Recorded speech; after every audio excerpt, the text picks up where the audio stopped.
Hello friends, आज मैं आप लोगों को क्लास 6 का पॉलिटी का चैप्टर 2 डाइवर्सिटी एंड डिस्क्रिमिनेशन बताने वाला हूँ। डाइवर्सिटी तो हमने बताया था पिछले चैप्टर में, जान गए थे हम लोग। अब डिस्क्रिमिनेशन के बारे में जानेंगे। डिस्क्रिमिनेशन होता क्या है? तो डिस्क्रिमिनेशन होता है भेदभाव।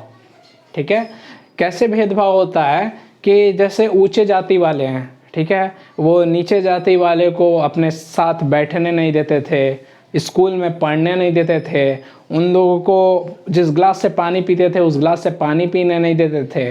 ठीक है, तो ये भेदभाव जो भी होती थी पहले ज़माने में, ठीक है, मतलब अभी इस जनरेशन में तो उतना नहीं हो रहा है, लेकिन अभी पिछले जनरेशन में बहुत ज़्यादा होता था, तो उसे ही कहते हैं डिस्क्रिमिनेशन। क्या है? डिस्क्रिमिनेशन। अब देखिए प्रेजुडिस क्या होता है। ठीक है, अब ये टॉपिक है प्रेजुडिस।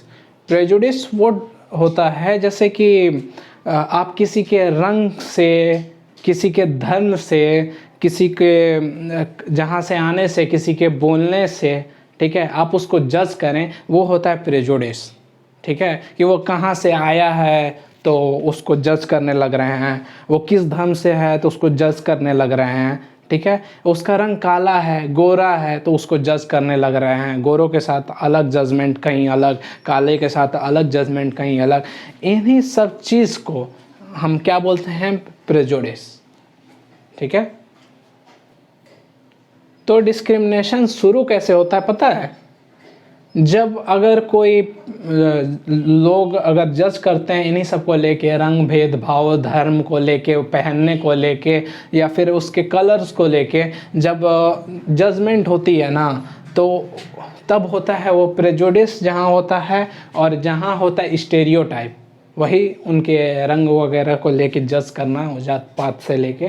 ठीक है, तो वहीं कहाँ क्या होता है? वहीं पैदा होता है डिस्क्रिमिनेशन, जहाँ प्रेजुडिस और स्टेरियोटाइप वगैरह शुरू होता है। ओके, तो ये हो गया डिस्क्रिमिनेशन का definition. Discrimination is the unfair और prejudicial treatment of a people and groups based on characteristics such as race, gender, age और सेक्सुअल ओरिएंटेशन। ठीक है, डिस्क्रिमिनेशन कहाँ जो बताया हूँ कहाँ आता है? जब प्रेजुडिस और स्टेरियोटाइप जहाँ जज किया जाता है। तो यह ये हो गया discrimination happen when people act on their prejudice और स्टेरियोटाइप। ओके,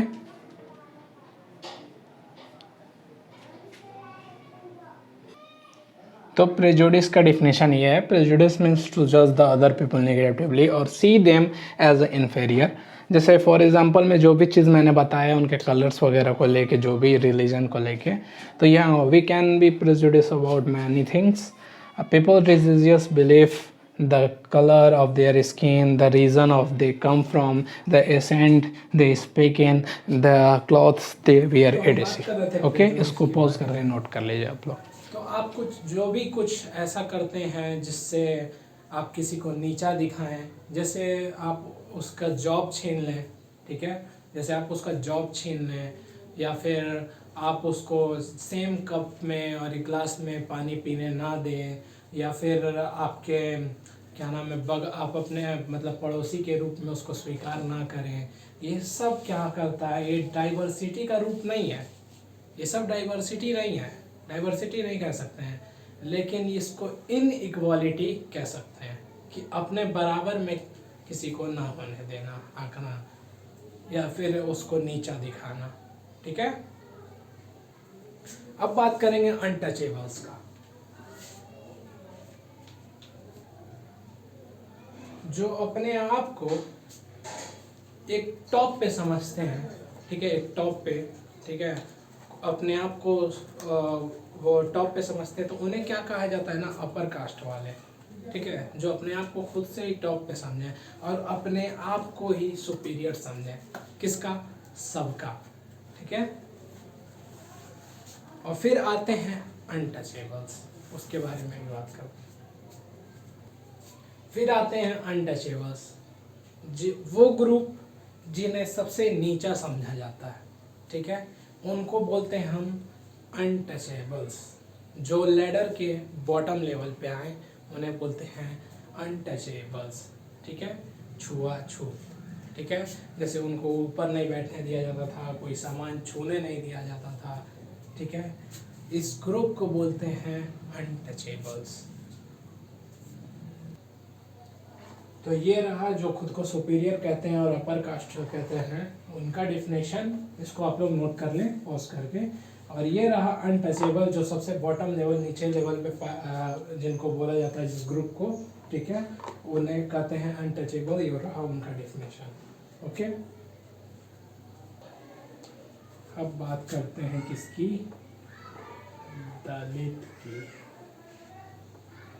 दलित कौन होते हैं? जिनको सो कॉल्ड लोअर कास्ट बोला जाता है, ठीक है। इन लोग को सबसे नीचे रखा जाता है, ठीक है, जिसको गवर्नमेंट की तरफ से बोला गया है शेड्यूल्ड कास्ट। ओके, अब उसके बारे में डिफिनेशन लिखते हैं।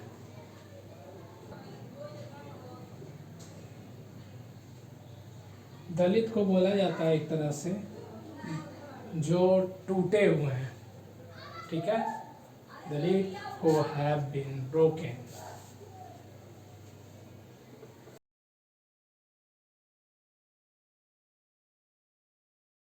ये हो गया दलित का डिफिनेशन, ठीक है।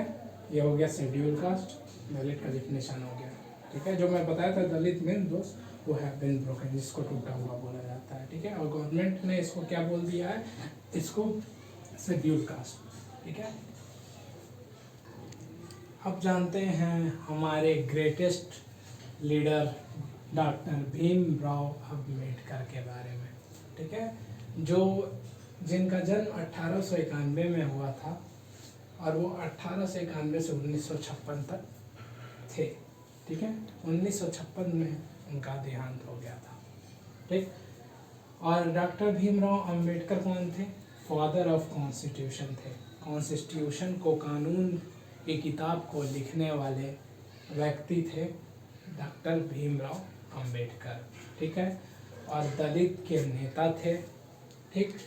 और दलितों के वोट के लिए, राइट के लिए लड़े थे कौन? डॉक्टर भीमराव अंबेडकर, ठीक है। वो जबकि खुद बिलोंग करते थे कहाँ से? महार कास्ट से, ठीक है। महार कास्ट को एक तरह से अनटचेबल बोला जाता था उस टाइम, ठीक है।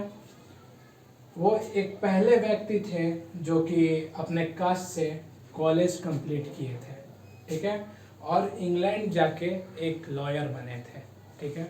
उन्हें महान नेता के नाम से जाना जाता है। किसको?